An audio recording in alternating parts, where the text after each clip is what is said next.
Assalamualaikum warahmatullahi wabarakatuh. Bismillahirrahmanirrahim. Alhamdulillahil ahad. Wassalatu wassalam ala man fis sama' ismuhu Ahmad wa fil ardi ismuhu Muhammad wa ala alihi wa sahbihi amma ba'd. Yang saya cintai, yang saya muliakan, para alim ulama, para habaib, para kiai, para asatid, para tokoh masyarakat, para aparat pemerintah, wabil khusus guru kita Al-Habib Zaki Al-Attas. Yang saya cintai, yang saya muliakan, guru kita Al-Ustadz Zulkarnain beserta seluruh para asatid, seluruh para kiai, seluruh para tokoh masyarakat, para sesepuh, para ajengan, wabil khusus ketua panitia beserta seluruh panitia peringatan Maulid Nabi besar Muhammad sallallahu alaihi wasallam, beserta seluruh hadirin hadirat, bapak-bapak, ibu-ibu, pemuda-pemudi umat baginda Nabi besar Muhammad yang selalu dimuliakan oleh Allah Subhanahu wa taala. Alhamdulillah, segala puji dan syukur kehadirat Allah Subhanahu wa taala, yang dimana Allah Subhanahu wa taala menjadikan ini tempat menjadi tempat turunnya rahmat, menjadi tempat turunnya maghfirah, menjadi tempat turunnya hidayah, menjadi tempat turunnya barakah. Allah Subhanahu wa ta'ala memilih kalian sebagai hamba-hamba yang di dalam hatinya Allah letakkan cahaya kemuliaan, Allah letakkan cahaya keagungan, Allah letakkan cahaya keluhuran. Allah Subhanahu wa ta'ala mendorong langkahan kaki kalian dari rumah menuju ke majlis yang mulia ini, sehingga langkahan kaki kalian dari rumah menuju ke majlis ini, disitulah Allah ampuni dosa-dosa kalian yang telah lalu. Dari tempat ini kalian pulang menuju ke rumah, di situ Allah ampuni dosa-dosa kalian yang akan datang. Sebab duduknya kalian di sini mendapatkan keberkahan, mendapatkan kemuliaan, mendapatkan keutamaan daripada Maulid baginda agung Nabi besar Muhammad sallallahu alaihi wasallam. Kalian duduk berkumpul bersama orang-orang soleh. Engkau duduk berkumpul bersama para ulama. Saudara-saudara, dalam kitab Al-Mawahib Al-Quddusiyah, Syekh Ibrahim Baharwas dari Shibam, beliau menceritakan tentang karamat daripada Al-Imam Faqihil Muqaddam Muhammad bin Ali Ba'alawi. Beliau Faqihil Muqaddam adalah kakeknya para habaib, datuknya para habaib, Segaf, Al-Idrus, Al-Habsyi, Al-Attas bin Syahab, Ibn Syekh Abu Bakar dan lain-lainnya. Beliau Ustadzul A'zam, guru besar, Syekhus Syuyuhus Syariah. Beliau adalah gurunya para guru-guru syariat. Beliau Qudwatul Muhaqqiqin, pedoman para ahli hakikat. Beliau Tajul A'immatul Arifin. Beliau adalah mahkota para ahli ma'rifat. Beliau dimakamkan di Zanbal. Zanbal adalah pemakaman para aulia, dan ada beberapa sahabat yang meninggal dalam perang Badar dimakamkan di Zanbal. Dulu ada satu orang fasik, ada satu orang fajir. Ketika dia wafat, dia dikuburkan di dekat pemakaman para aulia. Ketika ini orang wafat, dia dikubur di dekat kuburnya orang-orang soleh. Salah satunya di situ ada kuburnya Faqihil Muqaddam Muhammad bin Ali Ba'alawi. Singkat cerita, karena ini orang fasik, ini orang fajir, ini orang fasid, maka dalam kubur dia disiksa oleh Munkar Nakir, saudara-saudara. Ketika dia sedang disiksa oleh Munkar Nakir, ketika dia sedang diazab oleh Munkar Nakir, tiba-tiba Faqihil Muqaddam Muhammad bin Ali Ba'alawi masuk ke dalam kuburnya itu orang. Faqihil Muqaddam berkata, "Ruh ya Munkar wa Nakir, pergi kamu wahai Munkar dan Nakir. Jangan kamu siksa ini orang, jangan kamu azab ini orang, kamu azab dia, kamu siksa dia, kamu cambuk dia, teriakan dia, jeritan dia mengganggu zikirku kepada Allah Subhanahu wa ta'ala. Itu orang fasik dapat syafaat gara-gara kuburnya dekat dengan kuburnya orang soleh. Dia dekat dengan orang soleh bukan semasa hidupnya. Dia dekat ketika dia sudah wafat, kuburnya dekat dengan kuburnya orang soleh, dapat syafaat. Bagaimana ketika kita masih hidup, kita dekat dengan orang-orang soleh, kita dekat dengan para ulama. Saudara-saudara, engkau duduk di majelis yang mulia ini untuk bergembira, untuk berbahagia dengan lahirnya baginda Nabi besar Muhammad sallallahu alaihi wasallam. Siapa yang suruh kamu berbahagia? Siapa yang suruh kamu bergembira dengan lahirnya Nabi? Yang suruh bukan ustadz, bukan kiai, bukan habib, bukan nabi, bukan rasul, bukan tabi'in, bukan malaikat yang suruh kamu berbahagia dengan lahirnya Nabi, tetapi Allah Subhanahu wa ta'ala yang perintahkan engkau untuk bergembira dengan lahirnya baginda Nabi besar Muhammad. Di dalam Al-Quran Allah Subhanahu wa ta'ala berfirman, qul bifadlillah wa birahmati fabidzalika falyafrahu. Katakanlah, dengan karunia Allah dan dengan rahmat Allah, maka dengan karunia dan rahmat tersebut falyafrahu, hendaklah mereka bergembira. Apa karunia Allah? Karunia Allah yang paling besar adalah Al-Quran. Menurut Al-Imam Abdullah bin Abbas, karunia Allah yang paling besar adalah ilmu. Sama, Al-Quran sumber daripada segala ilmu. Terus, siapa rahmat Allah dalam ayat tersebut? Para mufassirin, para ulama-ulama ahli tafsir, dalam kitab-kitab tafsirnya, beliau menjelaskan.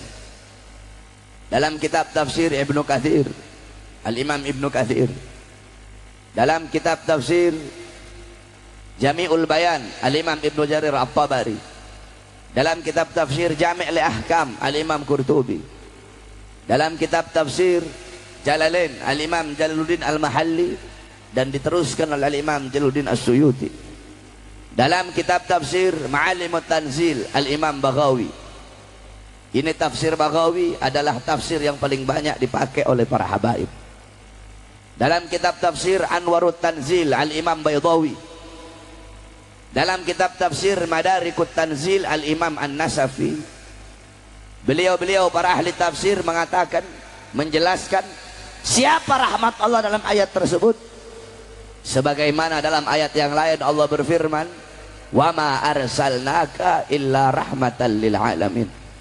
Tidak aku utus kamu wahai Muhammad kecuali kamu adalah rahmat bagi seluruh alam semesta.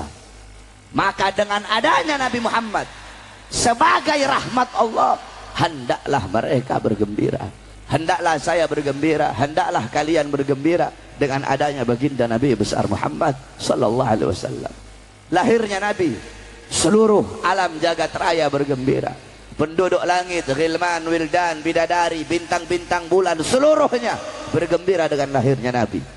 Penduduk dunia, penduduk bumi, binatang-binatang yang di langit, yang di sungai, yang melata, yang di laut, yang dalam tanah, seluruh binatang bergembira dengan lahirnya Nabi.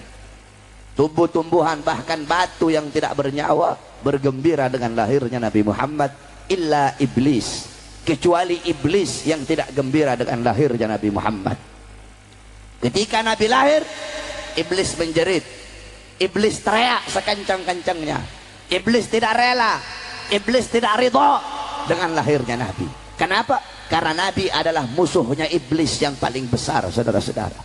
Dalam riwayat Nabi pernah nanya sama iblis, wahai iblis, siapa kamu punya musuh yang paling besar? Apa jawab iblis? Anta ya Muhammad, kamu wahai Muhammad, aku punya musuh yang paling besar.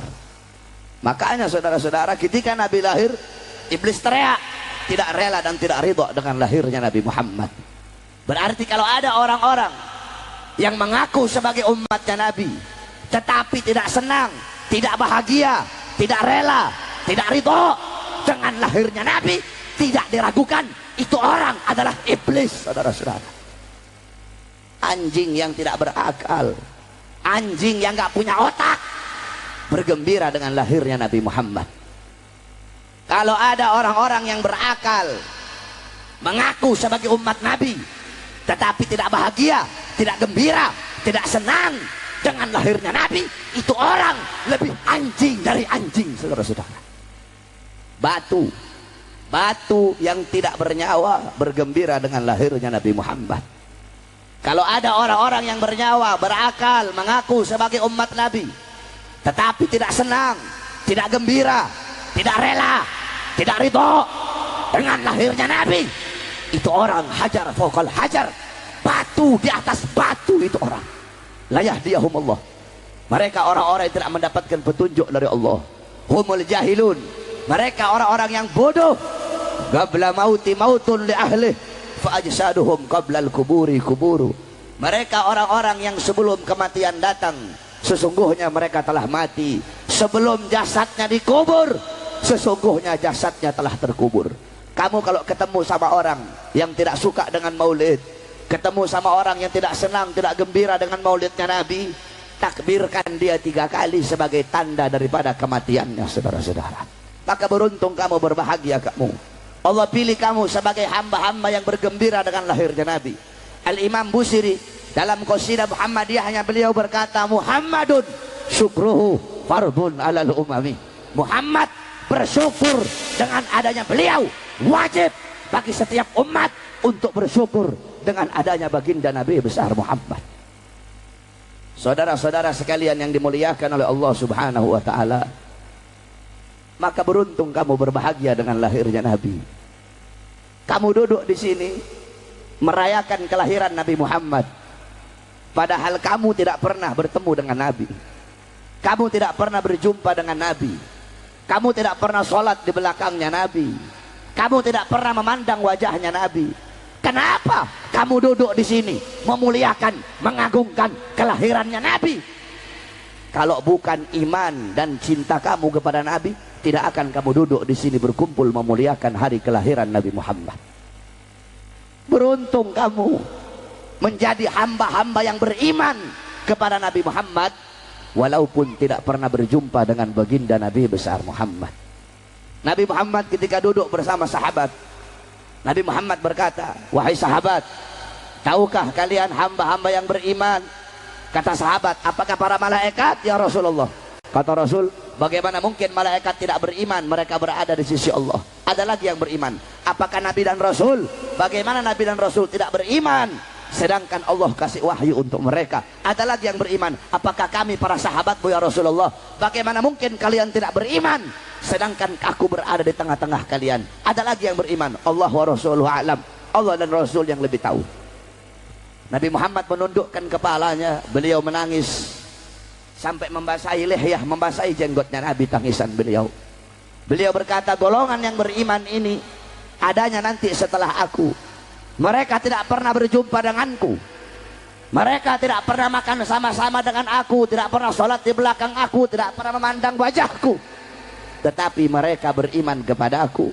Mereka adalah umatku, kata Nabi. Tuba liman yarani wa amanabi, wa tuba thumma tuba thumma tuba liman lam yarani wa amanabi. Sungguh beruntung, sungguh berbahagia bagi orang-orang yang melihat aku kemudian beriman kepada aku. Dan sungguh beruntung, dan sungguh beruntung, dan sungguh beruntung, 3 kali keberuntungan bagi orang-orang yang tidak pernah melihat aku akan tetapi beriman kepada aku. Kalian yang duduk di sini adalah hamba-hamba yang memiliki 3 keberuntungan tersebut. Karena yang mendorong kalian duduk di sini merayakan kelahiran Nabi, iman dan cinta kalian kepada baginda Nabi besar Muhammad sallallahu alaihi wasallam. Kalian duduk di sini diceritakan sejarahnya Nabi Muhammad sallallahu alaihi wasallam dalam hadis riwayat Al-Imam Ad-Dailami dalam kitab Musnadnya Al-Firdaus, qala Rasul dzikrul anbiya minal ibadah, dzikrus salihin minal kafarah, dzikrul maut minas sadaqah, dzikrul kubur yuqarribukum minal jannah. Kata Nabi Muhammad, mengingat para nabi, menyebut para nabi, menyebut para rasul, mengingat para nabi, mengingat para rasul, itu adalah ibadah. kamu duduk di sini, diceritakan sejarah Nabi, bagaimana ilmunya Nabi, amalnya Nabi, waraknya Nabi, khaufnya Nabi, khasyahnya Nabi, zuhudnya Nabi, qanaahnya Nabi Muhammad SAW. Maka kamu pulang dari sini, bawa amalnya Nabi Muhammad di rumah tangga kamu, di kehidupan kamu, dalam kepribadian kamu, di masyarakatnya kamu. Jadikan rumah tangga kamu rumah tangga Nabi Muhammad. Jadikan kamu punya kampung-kampung baginda Nabi besar Muhammad SAW. Ikuti para ulama, ikuti para aslafun salih, ikuti orang-orang saleh, ikuti terus para habaib, para kiai, karena beliau-beliau adalah pewaris baginda Nabi besar Muhammad. Nabi tidak mewarisi harta, tidak mewarisi pangkat, jabatan, tahta, kekuasaan, emas, permata. Bukan itu warisannya Nabi. Warisannya Nabi ilmu, amal, akhlak, wara, khauf, ikhlas, sabar, taqwa, istiqamah, zuhud, ibadah, qanaah, khasyah, syauq, raja' dan lain-lainnya, yang dimana itu dibawa oleh para ulama. Maka jangan kamu jauh dari ulama, jangan kamu jauh dari orang-orang soleh. Ikuti mereka, cintai mereka, agungkan mereka. Akrimul ulama fa innahum indallahil qurama. Muliakan para ulama, agungkan para ulama, karena beliau-beliau golongan yang mulia, golongan yang agung di sisi Allah Subhanahu wa taala. Alaikum bimujalasatil ulama. Hendaklah kalian selalu duduk dengan para ulama, duduk dengan orang-orang soleh. Saudara-saudara, siapa para ulama? Siapa orang-orang soleh? Al-Imam Al-Habib Abdullah ibn Halwal Haddad, beliau mengatakan, hum ibadun kiramun atharallaha rabbahum fa'atharahum. Mereka orang-orang soleh, mereka adalah hamba-hamba yang mulia, hamba-hamba yang agung, hamba-hamba yang dimuliakan oleh Allah Subhanahu wa taala. Mereka hamba-hamba yang dalam hatinya penuh dengan kecintaan kepada Allah, penuh dengan rasa takut kepada Allah. Hati mereka bersih dari dunia, bersih dari harta, bersih dari pangkat, bersih dari jabatan. Mereka hamba-hamba yang mengutamakan Allah di atas segala-galanya, dan Allah mengutamakan mereka di atas segala-galanya. Mereka hamba-hamba yang mengedepankan Allah di atas segala-galanya, dan Allah mengedepankan mereka di atas segala-galanya. Bihim yadfa'ullahul balaya wa yakshifur razaya wa yuslikul khairin wa ni'matin. Dengan sebab keberadaan mereka, dengan sebab adanya para ulama di tengah-tengah kalian, Allah angkat bala, Allah angkat musibah, Allah angkat azab, Allah angkat bencana, Allah kasih kamu kenikmatan, Allah kasih kamu kebahagiaan, Allah kasih kamu nikmat, Allah kasih kamu rezeki, Allah kasih kamu anugerah, Allah kasih kamu segala macam kebaikan dengan sebab keberadaan beliau-beliau di tengah-tengah kalian. Walaulahumu bainal anami laduk dikat jibalun wa ardun lirtikabil khati'ati. Kalau bukan karena keberadaan orang-orang soleh, kalau bukan karena keberadaan para ulama di tengah-tengah kalian, sudah Allah hancurkan itu gunung, Allah terbangkan itu gunung, Allah runtuhkan langit. Ini bumi sudah muak, bumi muak diinjak sama orang-orang kayak kita, saudara-saudara. Kalau bukan karena keberadaan beliau-beliau, Allah hancurkan ini bumi, Allah terbangkan gunung, Allah runtuhkan langit. Karena terlalu banyak perbuatan dosa, terlalu banyak maksiat, terlalu banyak mungkarat, terlalu banyak dolalat, terlalu banyak sayyiat, terlalu banyak mukhalafat, terlalu banyak kesesatan, perbuatan dosa, maksiat, pelanggaran-pelanggaran yang kita lakukan. Kalau bukan karena keberadaan beliau-beliau, sudah Allah hancurkan ini dunia. Oleh karena itu beruntung, di tengah-tengah kita masih banyak orang-orang soleh, masih banyak para ulama, sehingga dengan keberadaan beliau-beliau, langit masih menurunkan hujan. Dengan sebab keberadaan beliau-beliau, bumi menumbuhkan tumbuh-tumbuhannya, saudara-saudara. Beliau-beliau adalah golongan yang dimana dalam Al-Quran Allah Subhanahu wa ta'ala berfirman, Qul hal yastawil ladhina ya'lamuna wal ladhina la ya'lamun. Kata Allah, katakanlah, apakah sama orang-orang yang alim dengan orang-orang yang tidak alim? Apakah sama orang-orang yang alim dengan orang-orang yang jahil? Apakah sama orang-orang yang mengenal dengan orang-orang yang tidak mengenal? Apakah sama orang-orang yang dekat dengan orang-orang yang jauh? Maksudnya apa? Artinya apa? La yastawuna abada, la fid dunya wala fil akhirah. Tidak akan pernah sama. Di dunia tidak sama, di akhirat pun tidak akan pernah sama, saudara-saudara. Orang alim dan kita orang awam nggak sama. Orang alim dan pejabat nggak sama. Ulama sama pejabat nggak sama. Jangan kamu samain ulama sama pejabat. Tidak sama, la yastawuna abada. Tidak akan pernah sama, saudara-saudara. Kedudukan para ulama, kemuliaan para ulama, keagungan beliau-beliau jauh lebih tinggi di sisi Allah Subhanahu wa ta'ala. Jangankan ulama, kamu tahu ada santri yang kecil yang ngafalin Zubat, ngafalin Alfiyah, yang belajar ilmu agama. Ini santri yang kecil tadi, kalau mau dibandingkan dengan seorang presiden yang goblok, seorang presiden yang bodoh, seorang presiden yang buta Al-Quran, seorang presiden yang kalau baca la kawala kawala kata billah, seorang presiden kalau mau dibandingkan dengan seorang santri kecil yang paham ilmu agama, santri itu masih lebih mulia dalam pandangan Allah Subhanahu wa taala. Tidak akan pernah sama. La yastawuna abada. Tidak akan pernah sama. Di dunia tidak sama, di akhirat pun tidak sama, saudara-saudara. Oleh karena itu ikuti beliau-beliau, muliakan beliau-beliau, agungkan beliau-beliau. Jangan kamu jauh dari mereka-mereka. Al-Habib Ali bin Muhammad Al-Habsyi beliau berkata, fasa' fima sa'au washrab ma'al gaub mahum ala yahbuk rabbak mithla ma qad habahum. Ikuti beliau-beliau para as-salafun as-salih, ikuti ilmu mereka, amalan mereka, ambil amalan-amalan mereka. Kamu ambil amalan mereka, ambil ikuti amalan para salaf. Walaupun saya dan kalian kita tidak bisa mengikuti sepenuhnya amalan para salaf, kita nggak bisa ikut sepenuhnya.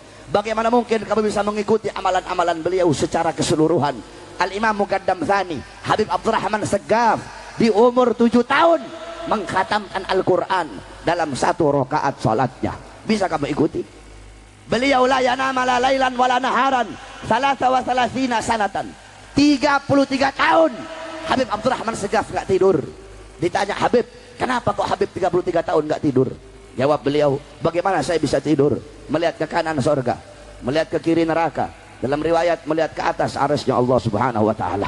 Itu amalan beliau-beliau. Al-Habib Muhammad ibn Ali Maula Aidid bainal maghrib wal isya yaqra 3000 marrah min suratil al-ikhlas. Habib Muhammad bin Ali Maula Aidid antara waktu maghrib dan isya beliau habiskan membaca surat Al-Ikhlas 3000 kali. Al-Habib Abdullah bin Husain bin Tahir setiap hari ya Allah 25.000 kali, la ilaha illallah 25.000 kali, salawat kepada Nabi 25.000 kali. Bisa kamu ikuti amalan-amalan beliau. Al-Habib Abu Bakar Ibn Abdullah Al-Attas 1 kali duduk baca Yasin 90.000 kali. Al-Habib Umar Ibn Zain bin Smith 16 tahun tidak pernah menempatkan punggungnya di satu benda apapun. Al-Habib Ahmad Al-Muhdar beliau menggali kubur, masuk di kuburnya, mengkhatamkan Al-Quran 8.000 kali khatam sampai beliau meninggal dunia. Al-Habib Abdullah Ibn Alwi Al-Haddad Sahibur Ratib di umur 3 tahun kena penyakit cacar menyebabkan mata beliau buta, tetapi butanya beliau tidak menghalangi beliau untuk menuntut ilmunya Allah, karena beliau tahu laisal mar'u yuladu aliman, tidak ada seseorang yang dilahirkan dalam keadaan alim. Walaupun dalam keadaan buta kedua matanya, tetap beliau belajar, tetap beliau menuntut ilmu, tetap beliau belajar Quran, menghafal Quran sampai di umur 7 tahun beliau hafal Quran. Di umur 7 tahun, di umur 9 tahun beliau menghafal kutubus sittah, Bukhari, Muslim, Sunan Abi Daud, Tirmidzi, Ibnu Majah, Nasa'i. Kutubus sittah beliau hafal, kitab hadis 6. Kamu juga hafal kutubus sittah. Iqra 1, Iqra 2, Iqra 3, Iqra 4, Iqra 5, Iqra 6 kamu hafal. Itu beliau-beliau orang-orang saleh, saudara-saudara. Di umur 11 tahun beliau menghafal kitab-kitab Imam Ghazali, Ihya Ulumuddin, Minhajul Abidin, Miyarul Ilim, Bidayatul Hidayah dan lain-lainnya. Itu mereka orang-orang saleh, para salaf. Kita nggak bisa ikuti amalan beliau gaddaman ala gaddamin, selangkah demi selangkah, setapak demi setapak. Kamu ikuti amalan mereka. Dengan kamu mengikuti mereka, maka Allah akan memberikan kepada kamu apa-apa yang Allah berikan kepada mereka. Mereka Allah kasih anugerah, kamu Allah kasih anugerah. Mereka Allah kasih rahmat, kamu ikut mereka, kamu Allah kasih rahmat. Mereka Allah kasih laduni, kamu ikut mereka, kamu Allah kasih ilmu laduni. Mereka Allah kasih ilmu wahbi, kamu ikut mereka, kamu Allah kasih ilmu wahbi. Ikuti mereka, jangan jauh dari mereka. Qala Rasul sallallahu alaihi wasallam, Nabi Muhammad sallallahu alaihi wasallam bersabda, kun aliman, jadilah kalian orang-orang alim, jadilah kalian orang-orang yang mengerti ilmu agama. Beb, saya nggak bisa jadi orang alim, beb. Kun muta'alliman, kalau kamu nggak bisa jadi orang alim, kun muta'alliman, jadilah kamu orang yang menuntut ilmu agama. Jadilah kamu orang yang ngaji, jadilah kamu santri, jadilah kamu orang yang sering duduk di majelis-majelis ilmu, duduk di majelis zikir, duduk di majelis salawat, duduk di madrasah-madrasah, duduk di pondok-pondok pesantren, duduk di masjid-masjid untuk menuntut ilmunya Allah Subhanahu wa taala. Beb, saya nggak punya waktu jadi santri, saya nggak punya waktu untuk hadir majelis. Kun mustami'an, jadilah kalian pendengar, pendengar ilmu ulama, pendengar nasihat ulama, pendengar mutiara-mutiara hikmah yang keluar dari mulutnya ulama. Beb, Saya nggak punya waktu, Beb. Saya kerja terus, Beb. Nggak punya waktu jadi pendengar. Pilihan terakhir bagi kamu, kun muhibban. Jadilah kalian pecinta para ulama. Jadilah kalian pecinta orang-orang soleh. Jadilah kalian pecinta ilmu para ulama. Jangan kalian jadi golongan yang kelima. Siapa golongan kelima? Udah orang alim bukan, santri bukan, pendengar bukan, pecinta juga bukan, malah menjadi pembenci-pembenci para ulama, pembenci-pembenci para habaib, pembenci-pembenci para kiai. Kata Nabi Muhammad SAW, Galar Rasul, al-anun nas.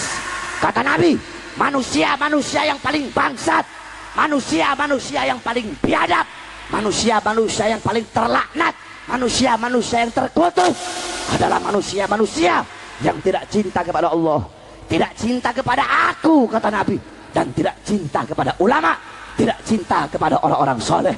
Ini manusia-manusia paling terkutuk, ini manusia-manusia paling bejat. Siapapun dia, mau pengusaha kaya raya benci sama ulama, berarti itu manusia paling terlaknat. Mau pejabat kek, mau presiden kek, mau polisi kek, benci sama ulama, benci sama habaib, benci sama kiai, berarti itu pejabat laknat, pejabat biadab, kata Nabi Muhammad sallallahu alaihi wasallam. Kita doakan guru kita Al Ustaz Zulkarnain, semoga Allah panjangkan umur beliau, Allah sehatkan jasmani dan ruhani beliau. Guru kita Al Habib Zaki, Allah panjangkan umur beliau, Allah sehatkan jasmani dan ruhani beliau, Allah beri kita manfaat dari ilmu-ilmu beliau. Amin amin ya rabbal alamin.